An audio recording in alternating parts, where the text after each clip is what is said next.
Hello friends, आज के इस वीडियो में हम पढ़ने वाले हैं क्लास 10th हिस्ट्री का चैप्टर नंबर 1 जिसका नाम है the rise of nationalism in Europe. तो चलिए स्टार्ट करते हैं।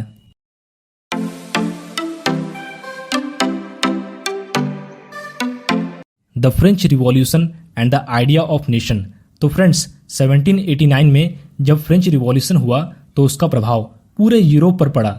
दरअसल 1789 से पहले जब फ्रेंच रिवॉल्यूशन नहीं हुआ था तब फ्रांस में राजा महाराजाओं का शासन था। फ्रांस में किंग्स रूल करते थे। उस समय फ्रांस के लोगों के पास कोई पावर नहीं था। उस समय राजा का बेटा राजा ही बनता था। लेकिन जब फ्रांस में रिवॉल्यूशन हुआ तो फ्रांस में पॉलिटिकल और कॉन्स्टिट्यूशनल चेंजेस देखने को मिले। तो चलिए देखते हैं कि क्या क्या चेंजेस देखने को मिले। जिसमें फर्स्ट चेंज यह था कि जो पावर मोनार्की के पास थी वो अब कॉमन सिटीजन के हाथों में आ गई। सेकंड, लोगों ने ओल्ड रॉयल स्टैंडर्ड फ्लैग को हटाकर एक न्यू फ्लैग को स्टैब्लिश किया जिसमें 3 कलर थे। थर्ड, फ्रेंच लैंग्वेज को नेशनल लैंग्वेज डिक्लेयर कर दिया गया। फोर्थ, फ्रांस के लोगों ने एक न्यू नेशनल एंथम कंपोज किया और शपथ लिया। फिफ्थ, कॉमन सिटीजन्स ने वोटिंग के थ्रू स्टेट्स जनरल को इलेक्ट किया और आगे चलकर इसका नाम बदलकर नेशनल असेंबली रख दिया। सिक्स्थ, जो इंटरनल कस्टम ड्यूटीज पे करनी पड़ती थी फ्रांस के लोगों को, यानी किसी भी सामान को एक जगह से दूसरे जगह ले जाने के लिए जो टैक्स पे करने पड़ते थे वो टैक्स हटा दिया गया। इसके अलावा फ्रेंच आर्मीज ने देशभक्ति की भावना को पूरे यूरोप में फैलाने की कोशिश की। दरअसल उनका कहना था कि अगर हम देश में मोनार्की सिस्टम को हटाकर डेमोक्रेसी ला सकते हैं तो आप लोग क्यों नहीं। फ्रांस में सब कुछ ठीक चल रहा था, वहां पर मोनार्की सिस्टम हटकर डेमोक्रेसी आ गया था। लेकिन फिर 1799 में नेपोलियन बोनापार्ट नाम का एक व्यक्ति फ्रांस में डेमोक्रेसी को हटाकर पूरा पावर अपने कंट्रोल में ले लेता है। इसके बाद नेपोलियन बोनापार्ट ने एक कोड इंट्रोड्यूस किया जिसका नाम था सिविल कोड ऑफ 1804। इसे नेपोलियनिक कोड भी कहा जाता है। फिर डिक्टेटर बनने के बाद नेपोलियन ने फ्रांस में कुछ चेंजेस किए थे इस कोड के जरिए, जिसमें पहला चेंज था it removed all privileges based on birth, established equality before the law and secured the right to property. मतलब पहले जमाने में जो चर्च और नोबल्स होते थे उन्हें सुपीरियर माना जाता था और उन्हें बर्थ के बेसिस पर प्रिविलेजेस भी मिलते थे। लेकिन नेपोलियन ने लॉ के अकॉर्डिंग सबको इक्वल कर दिया। अब ना तो कोई ताकतवर होगा और ना ही कोई कमजोर होगा। और इसके बाद नेपोलियन ने सभी लोगों को अपने प्रॉपर्टी का राइट्स दे दिया। मतलब अब कोई भी अपने पैसों से प्रॉपर्टी खरीद सकता है और यह प्रॉपर्टी अब उसकी ही होगी और कोई व्यक्ति उससे यह प्रॉपर्टी छीन नहीं सकता। Second, it abolished the feudal system and freed peasants from serfdom and manorial dues. मतलब पहले के जो बड़े लैंडलॉर्ड्स होते थे उन्हें फ्यूडल लॉर्ड्स भी कहा जाता था और वे किसानों से काफी काम करवाते थे और सारा मुनाफा खुद ले जाते थे। किसानों को तो कुछ मुनाफा ही नहीं मिलता था, इसलिए नेपोलियन ने फ्यूडल सिस्टम को खत्म कर दिया। Third, it removed guild system in the town areas and transport and communication system were improved.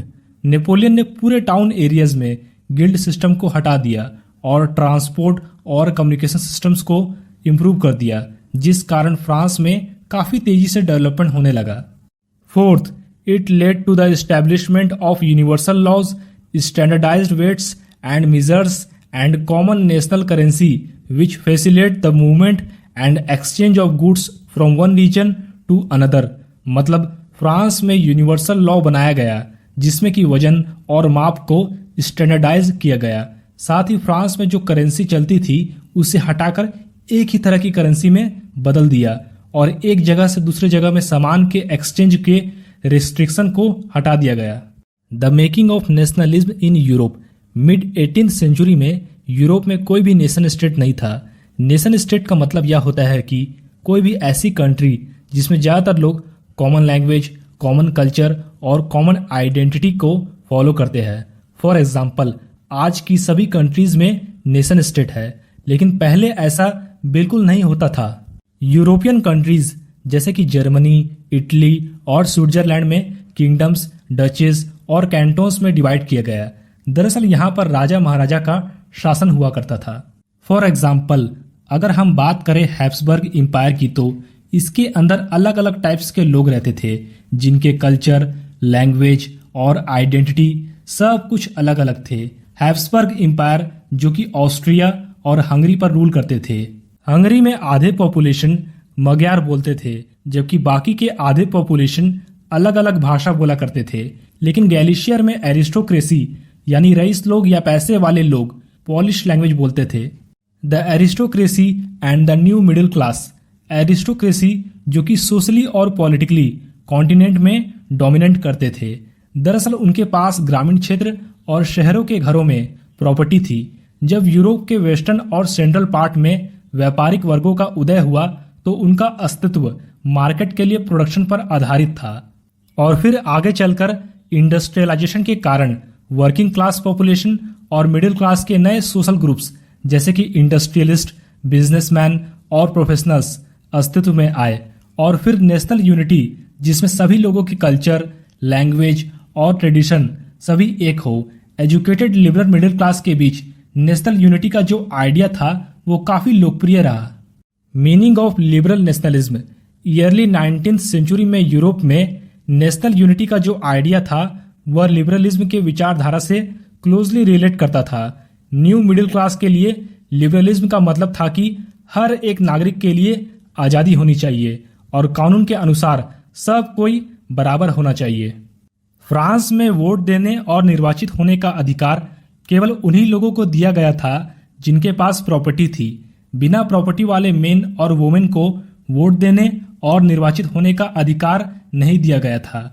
और इसी वजह से 18th और 19th सेंचुरी की शुरुआत में वोमेन और बिना प्रॉपर्टी वाले मेन ने इक्वल पॉलिटिकल राइट्स की मांग को लेकर अपोजिशन मूवमेंट किया। आर्थिक क्षेत्र में लिबरलिज्म का मतलब ट्रेडर्स के सामानों को एक जगह से दूसरी जगह पर ले जाने के लिए स्टेट्स द्वारा लगाए गए रेस्ट्रिक्शंस को खत्म करना था। साथ ही उन्हें मार्केट्स का फ्रीडम भी चाहिए था। 1834 में एक कस्टम यूनियन या ज़ोलवरीन का गठन किया गया था। आगे चलकर इसने टैरिफ बैरियर्स को खत्म कर दिया, यानी अलग अलग जगह पर ट्रेडर्स को जो टैक्स देने पड़ रहे थे वो टैक्स को हटा दिया गया ताकि ट्रेडर्स आसानी से ट्रेड कर सके।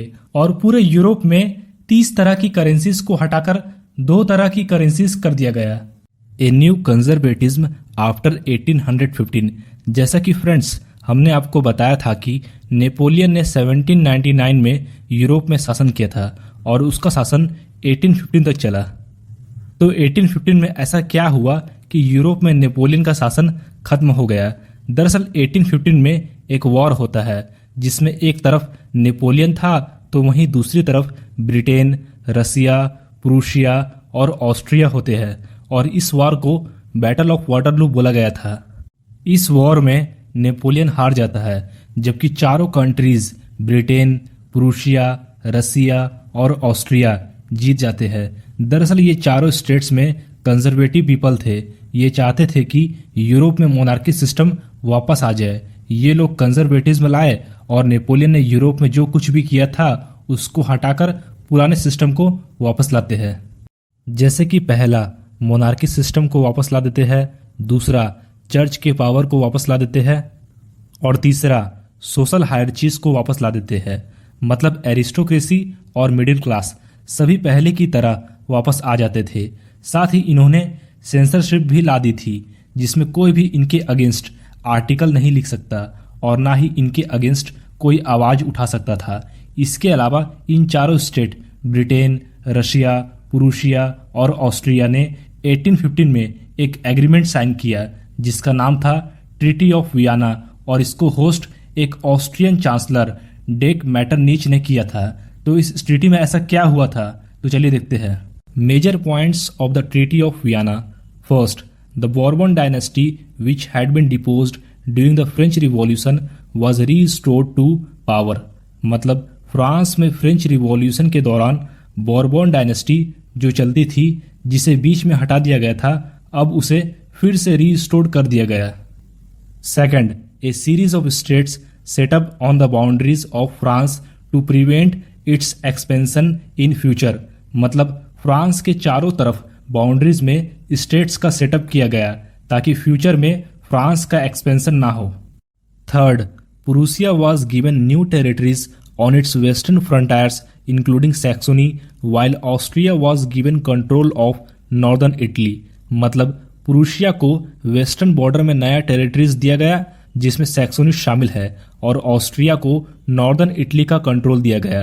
फोर्थ, इटली में रशिया को पोलैंड का हिस्सा दे दिया गया। फिफ्थ, नेपोलियन ने 39 स्टेट्स का कन्फेडरेशन बनाया। द रिवॉल्यूशनरीज जो लिबरल नेशनलिस्ट थे वे कंजर्वेटिव लोग से खुश नहीं थे, तो 1815 के बाद लिबरल नेशनलिज्म लोग अंडरग्राउंड हो गए। इसके बाद ये लिबरल नेशनलिज्म ने सीक्रेट ग्रुप्स बनाना शुरू कर दिया। दरअसल ये लोग नहीं चाहते थे कि यूरोप में मोनार्की सिस्टम वापस आ जाए, इन्हें पूरी तरह से फ्रीडम चाहिए था। ऐसे ही एक इटालियन रिवॉल्यूशनरी थे जिनका नाम जुसेप्पे मेत्सिनी था। इनका जन्म 1807 में जिनोवा में हुआ था और ये सीक्रेट सोसाइटी के मेंबर भी थे जिसका नाम था कार्बोनारी, और इन्होंने 2 सीक्रेट सोसाइटीज बनाई थी जिनमें पहला था यंग इटली इन मार्सेल्स और दूसरा था यंग यूरोप इन बेर्नी। दरअसल ये चाहते थे कि इटली एक नेशन स्टेट बने और इन्हें देखकर यूरोप के कई और जगह पर सीक्रेट सोसाइटी बनना शुरू होने लगा, जिस कारण रिवॉल्यूशन हुआ। The age of revolutions, liberalism और नेशनलिज्म लोग यूरोप की कई जगहों जैसे कि इटालियन और जर्मन स्टेट्स, ऑटोमन एम्पायर के प्रांत आयरलैंड और पोलैंड से जुड़े थे, और इन रिवॉल्यूशंस का नेतृत्व एजुकेटेड मिडिल क्लास के लिबरल नेशनलिस्ट लोग कर रहे थे। इस दौर में 2 रिवॉल्यूशन हुए थे जिनमें पहला है जुलाई रिवॉल्यूशन और दूसरा है ग्रीक रिवॉल्यूशन। जुलाई रिवॉल्यूशन जो कि 2 जगहों पर हुआ है जिनमें पहला है फ्रांस और दूसरा है बेल्जियम। तो फ्रांस में बॉर्बन किंग्स को लिबरल रिवॉल्यूशनरीज के द्वारा हटा दिया जाता है और कॉन्स्टिट्यूशनल मोनार्की को स्थापित किया जाता है। कॉन्स्टिट्यूशनल मोनार्की मतलब मोनार्की सिस्टम तो रहेगा ही, लेकिन कॉन्स्टिट्यूशनल के अनुसार। अब हम बात करेंगे बेल्जियम की। बेल्जियम जो कि पहले यूनाइटेड किंगडम ऑफ नीदरलैंड का ही पार्ट था। दरअसल बेल्जियम के लोगों को फ्रीडम चाहिए था और इस कारण बेल्जियम में रिवॉल्यूशन शुरू हुआ, और इस रिवॉल्यूशन के कारण बेल्जियम पूरी तरह आज़ाद हो जाता है यूनाइटेड किंगडम ऑफ नीदरलैंड से। जुलाई रिवॉल्यूशन के बाद अब हम बात करेंगे ग्रीक रिवॉल्यूशन की। ग्रीक रिवॉल्यूशन जो कि पहले ऑटोमन एम्पायर का ही हिस्सा था। ग्रीस के लोगों को भी कई और देशों की तरह फ्रीडम चाहिए था और इसलिए 1821 में ग्रीस के लोगों ने इंडिपेंडेंस के लिए स्ट्रगल करना शुरू कर दिया। लेकिन ग्रीस के लोग और देशों की तरह इतने स्ट्रांग नहीं थे कि वे अपने दम पर ग्रीस को आज़ादी दिला पाए, और फिर ग्रीस की आज़ादी के लिए वेस्टर्न यूरोपियन कंट्रीज ने उनकी हेल्प की। इसके बाद 1832 में एक ट्रीटी साइन हुआ और इस ट्रीटी का नाम रखा गया था द ट्रीटी ऑफ कॉन्स्टेंटिनोपल, और इस ट्रीटी के बाद ग्रीस एक इंडिपेंडेंट नेशन बन गया। The romantic imagination and national feeling. तो फ्रेंड्स, जैसा कि हम जानते हैं कि नेशनलिज्म की जो फीलिंग्स होती है वो सिर्फ वॉर और टेरिटोरियल एक्सपेंशन से नहीं आती है। लोगों के अंदर नेशनलिज्म की फीलिंग्स को जगाने के लिए कल्चर का बहुत ही इंपॉर्टेंट रोल होता है। यहाँ पर एक और वर्ड आता है और वो है रोमांटिसिज्म। रोमांटिसिज्म क्या होता है? एक cultural movement to developing form of national feelings, मतलब ऐसा कल्चरल मूवमेंट जिसमें कि लोगों के अंदर अपने देश के प्रति भावनाएं जाग जाए। तो उस समय ऐसे कई सारे रोमांटिक आर्टिस्ट और पोएट थे जो कि अपने आर्ट, पोएट्री, स्टोरीज और म्यूजिक की सहायता से रोमांटिसिज्म को फैला रहे थे। ऐसे ही एक रोमांटिक जर्मन फिलोसफर्स थे जिनका नाम था जोहान गॉटफ्रीड हर्डर। दरअसल उनका मानना था कि जो लोग सच में कल्चर को फॉलो करते हैं वो कॉमन लोग होते हैं, और उन्होंने यह भी कहा था कि कल्चर ही किसी नेशन का स्पिरिट होता है। अब हम पोलैंड के बारे में जानेंगे ताकि हमें और भी अच्छे तरीके से पता चल जाए कि रोमांटिसिज्म क्या होता है। जैसा कि हम जानते हैं कि नेशनल सेंटीमेंट को डेवलप करने के लिए लैंग्वेज का बहुत ही इंपॉर्टेंट रोल होता है। पोलैंड के लोगों के अंदर भी नेशनलिस्ट की जो फीलिंग्स थी वो भी म्यूजिक और लैंग्वेज के थ्रू ही आती थी। पोलैंड पर रशिया का कब्जा होने के बाद पोलैंड के लोगों को पोलिश लैंग्वेज बोलने से मना किया गया और उसके जगह पर रशियन लैंग्वेज को थोपा गया। इसके बाद पुरोहितों ने रिलीजियस इंस्ट्रक्शन के लिए पोलिश लैंग्वेज बोलना शुरू किया ताकि वे रशियन डोमिनेंस के अगेंस्ट एक वेपन के रूप में इस्तेमाल कर सके। पोलैंड पर रशिया का कब्जा होने के बाद भी पोलैंड के लोगों के अंदर नेशनलिस्ट और रोमांटिसिज्म की भावना थी। Hunger, hardship and popular revolt. The 1830s were the years of great economic hardship in Europe. 1830s में यूरोप के अंदर एक ऐसा समय आया जब वहां पर इकोनॉमिक हार्डशिप आ गई थी, यानी वहां पर लोगों की आर्थिक स्थिति खराब हो चुकी थी। और इसकी वजह यह थी कि यूरोप में काफ़ी तेजी से पॉपुलेशन बढ़ने लगा था, जिस कारण अनएम्प्लॉयमेंट भी बढ़ने लगा था। और फिर गांव के लोग शहरों की ओर माइग्रेट करने लगे। शहरों में लोगों की भीड़ होने लगी और लोग छोटे छोटे स्लम्स में रहने लगे, तो शहरों की कंडीशन भी काफ़ी खराब होने लगी। 1845 में शहरों में वर्कर्स की कंडीशन काफ़ी खराब हो गई थी और फिर सिलेसिया गांव के बुनकरों ने कॉन्ट्रैक्टर्स के अगेंस्ट विद्रोह का नेतृत्व किया, क्योंकि कॉन्ट्रैक्टर ने बुनकरों को रॉ मटेरियल सप्लाई किया और उन्हें तैयार कपड़ों के ऑर्डर दिए, लेकिन उन बुनकरों का वेतन कम कर दिया। इसके बाद 4 जून को बुनकरों की एक भीड़ ने विद्रोह किया और कॉन्ट्रैक्टर से अधिक मजदूरी की मांग की। हालांकि कॉन्ट्रैक्टर द्वारा सेना की मदद से इन बुनकरों के साथ बुरा व्यवहार किया गया और उन्हें धमकाया भी गया। फिर 1848 में पेरिस के लोगों ने फूड की शॉर्टेज और अनएम्प्लॉयमेंट के कारण लुइस फिलिपी के अगेंस्ट विद्रोह किया, जिस कारण वहां पर बैरिकेड्स लगा दिए गए। और इसका रिजल्ट यह हुआ कि एक नेशनल असेंबली ने एक रिपब्लिक की घोषणा की और 21 साल के ऊपर के एडल्ट मेल को मताधिकार दिया। 1848 the revolution of the liberals Europe के बाकी हिस्सों जैसे कि जर्मनी, इटली, पोलैंड और ऑस्ट्रो हंगेरियन एम्पायर में लिबरल मिडिल क्लास लोगों ने एक नेशन स्टेट बनाने की मांग की। साथ ही वे लोग पार्लियामेंट्री प्रिंसिपल्स की भी मांग कर रहे थे। पार्लियामेंट्री प्रिंसिपल्स का मतलब होता है कि लोगों के पास कॉन्स्टिट्यूशन, फ्रीडम ऑफ प्रेस और फ्रीडम ऑफ एसोसिएशन भी होना चाहिए। अब बात करते हैं मे रिवॉल्यूशन की। मे रिवॉल्यूशन तो 18 मई 1848 को मिडिल क्लास लोगों ने 831 मेंबर्स को इलेक्ट किया और सारे 831 मेंबर्स सेंट पॉल नाम के एक चर्च में इकट्ठा हो गए और वहां पर मिडिल क्लास लोगों ने जर्मन नेशन के लिए एक कॉन्स्टिट्यूशन ड्राफ्ट किया ताकि वहां पर मोनार्की सिस्टम को हटाया जा सके। अब होता क्या है कि पार्लियामेंट में चुने गए 831 मेंबर्स में से ज्यादातर लोग मिडिल क्लास के थे। उन्होंने वर्कर्स और आर्टिसंस की मांग को अनसुना कर दिया, जिस कारण वे लोग काफी गुस्सा हो गए और उन्होंने अपना समर्थन वापस ले लिया। इसके बावजूद भी वे लोग प्रूशिया के राजा फ्रेडरिच विल्हेम IV के पास अपना कॉन्स्टिट्यूशन का विचार लेकर इसलिए गए क्योंकि उस समय जर्मनी नाम की कोई कंट्री नहीं हुआ करती थी। दरअसल उस समय जर्मन रीजन हुआ करता था। जब वे लोग राजा के पास कॉन्स्टिट्यूशनल ड्राफ्ट लेकर गए तो राजा ने कॉन्स्टिट्यूशन ड्राफ्ट को रिजेक्ट कर दिया, क्योंकि राजा नहीं चाहता था कि कॉन्स्टिट्यूशन की वजह से कहीं वो अपना पावर ना खो बैठे। इसके बाद राजा ने विरोध करने के लिए अपने सैनिकों को बुलाया और अंत में असेंबली को खत्म करने के लिए मजबूर होना पड़ा और यह रिवॉल्यूशन यहीं खत्म हो गया। Issue of political rights to women. महिलाओं को पॉलिटिकल राइट्स बढ़ाने का मुद्दा लिबरल मूवमेंट के अंदर एक विवाद था, जिसमें कि बहुत बड़ी संख्या में महिलाओं ने कई सालों से सक्रिय रूप से पार्टिसिपेट किया था। दरअसल महिलाओं ने अपने खुद के पॉलिटिकल एसोसिएशंस का गठन किया था, न्यूज़पेपर की स्थापना की थी और पॉलिटिकल मीटिंग्स और प्रदर्शनों में हिस्सा भी लिया था। इसके बाद 1848 में कंजर्वेटिव फोर्सेस के पास लिबरल मूवमेंट को हटाने की काबिलियत थी, लेकिन वे लोग पुरानी व्यवस्था को फिर से शुरू नहीं कर सके।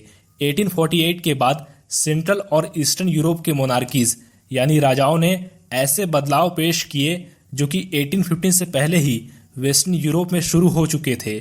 उन बदलाव में बंधुआ मजदूर को हैब्सबर्ग डोमिनियंस और रशिया दोनों को समाप्त कर दिया गया था। The making of Germany and Italy.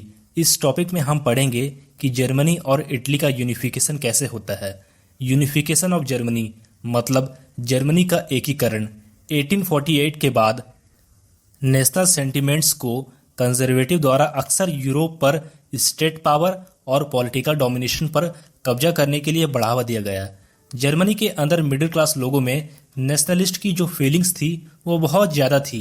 1848 में मिडिल क्लास लोगों ने जर्मन कॉन्फेडरेशन के अलग अलग रीजन्स को एक निर्वाचित संसद द्वारा एक नेशन स्टेट में एकजुट करने की कोशिश की और इस नेशनल यूनिफिकेशन के लिए प्रूसिया ने मूवमेंट का नेतृत्व किया। इसके बाद प्रूसिया के chief minister Otto von Bismarck ने प्रूसियन आर्मी और ब्यूरोक्रेसी की मदद से यूनिफिकेशन के गोल को फिर से अचीव करने का लक्ष्य रखा। प्रूसिया का वॉर ऑस्ट्रिया, डेनमार्क और फ्रांस के खिलाफ हुआ। यह वॉर करीब 7 सालों तक चला और प्रूसिया इस वॉर को जीत लिया और फाइनली यूनिफिकेशन का जो प्रोसेस था वह पूरी तरह कंप्लीट हो गया। इसके बाद 18 जनवरी 1871 को जर्मनी का नया राजा डिक्लेयर किया गया जिसका नाम था काइसर विलियम वन और इसने जर्मनी में करेंसी, बैंकिंग, लीगल और जुडिशियल सिस्टम को ज़्यादा इंपॉर्टेंस देना शुरू कर दिया। अब हम पढ़ेंगे कि इटली का यूनिफिकेशन कैसे हुआ था। Unification of Italy 19th century के दौरान इटली को 7 स्टेट्स में डिवाइड किया गया था और इन 7 स्टेट्स में से 1 स्टेट में एक इटालियन प्रिंस शासन करता था और इस स्टेट का नाम था सार्डिनिया पिडमोंट। अब इस पिक्चर से समझो कि इटली का जो नॉर्थ एरिया था वहां पर ऑस्ट्रिया हैब्सबर्ग का शासन था, इटली का सेंट्रल एरिया जो था वहां पर पॉप का शासन था और जो साउथ एरिया था वहां पर बॉर्बन किंग ऑफ स्पेन का शासन था। अब बात करते हैं कि इटली का यूनिफिकेशन कैसे हुआ था। 1830s के दौरान एक रिवॉल्यूशनरी थे जिनका नाम था ज्यूसेप्पे मैत्सिनी। उन्होंने इटालियन स्टेट्स के यूनिफिकेशन के लिए काफ़ी सपोर्ट किया था। दरअसल उन्होंने एक सीक्रेट सोसाइटी बनाई थी जिसका नाम था यंग इटली, लेकिन वे इटली को यूनिफाइड करने में फेल हो गए थे। फिर 1848 में सार्डिनिया पिडमोंट का जो किंग था जिसका नाम था विक्टर इमैनुअल II, उसने डिसाइड किया कि अब वे इटली को यूनिफाई करेंगे। इसके लिए वे अपने chief minister Count Camillo Cavour को बुलाते हैं और उन्हें इटली को यूनिफाई करने की रिस्पॉन्सिबिलिटी दे देते हैं। इसके बाद रिवॉल्यूशन शुरू हो जाता है और फिर 1859 में चीफ मिनिस्टर कैवोर सबसे पहले फ्रांस के साथ मिलकर ऑस्ट्रियन फोर्सेस को हरा देते हैं और उस एरिया पर कब्जा करके अपना पूरा कंट्रोल ले लेते हैं। अब बात करेंगे साउथ रीजन की जिस पर पूरा control Bourbon king of Spain का था। फिर चीफ मिनिस्टर कैवोर एक फेमस पर्सनालिटी की हेल्प लेते हैं जिनका नाम था Giuseppe Garibaldi. Major event led to the unification of Italy. इसके बाद 1860 में साउथ इटली और किंगडम ऑफ 2 सिसिलीज में गैरिबाल्डी के आर्मी और वॉलंटियर ने एंट्री लिया। वे लोग स्पेनिश रूलर्स को हटाने के लिए लोकल पीजेंट्स का सपोर्ट जीतने में सफल रहे और फिर 1861 में विक्टर इमैनुअल II को यूनाइटेड इटली का किंग डिक्लेयर किया गया और अब टस्कैनी, मोडेना, पारमा और पापा जैसे स्टेट्स को सार्डिनिया में शामिल कर दिया गया। मार्च 1860 तक पूरे सेंट्रल इटालियन स्टेट्स के साथ पिडमोंट भी यूनाइट था और जो रोम था वो सार्डिनिया का हिस्सा बन गया और फाइनली 1871 में इटली का पूरी तरह यूनिफिकेशन हो गया। The growth of Great Britain. 18th century से पहले कोई ब्रिटिश नेशन नहीं था। तो फ्रेंड्स अब इस मैप से समझो कि ये आयरलैंड है, ये स्कॉटलैंड है, ये वेल्स है और ये इंग्लैंड है। ये सभी स्टेट्स में अलग अलग लोग रहते थे। जैसे कि आयरलैंड में आयरिश लोग रहते थे, स्कॉटलैंड में स्कॉट लोग रहते थे, वेल्स में वेल्स लोग रहते थे और इंग्लैंड में इंग्लिश लोग रहते थे। अब होता यह है कि 1688 से पहले ब्रिटेन में मोनार्की का पावर था, लेकिन 1688 के बाद पूरा पावर इंग्लिश पार्लियामेंट के पास आ जाता है। इसके बाद 1707 में इंग्लैंड और स्कॉटलैंड के बीच एक्ट ऑफ यूनियन साइन होता है और इसका रिजल्ट यह होता है कि इंग्लैंड और स्कॉटलैंड मिलकर United kingdom of Great Britain बन जाता है। अब होता यह है कि ब्रिटिश पार्लियामेंट के अंदर इंग्लिश मेंबर्स यानी इंग्लैंड के लोगों का डोमिनेशन बढ़ने लगा। मतलब अब स्कॉटलैंड के लोग ना तो अपनी भाषा बोल सकते थे और ना ही अपनी पसंद के कपड़े पहन सकते थे। सिमिलरली यही चीज आयरलैंड के साथ हुआ। दरअसल आयरलैंड में 2 तरह के लोग रहते थे, पहला कैथोलिक्स और दूसरा प्रोटेस्टेंट्स। आयरलैंड में मेजॉरिटी ऑफ पीपल कैथोलिक्स थे और माइनॉरिटी ऑफ पीपल प्रोटेस्टेंट्स थे।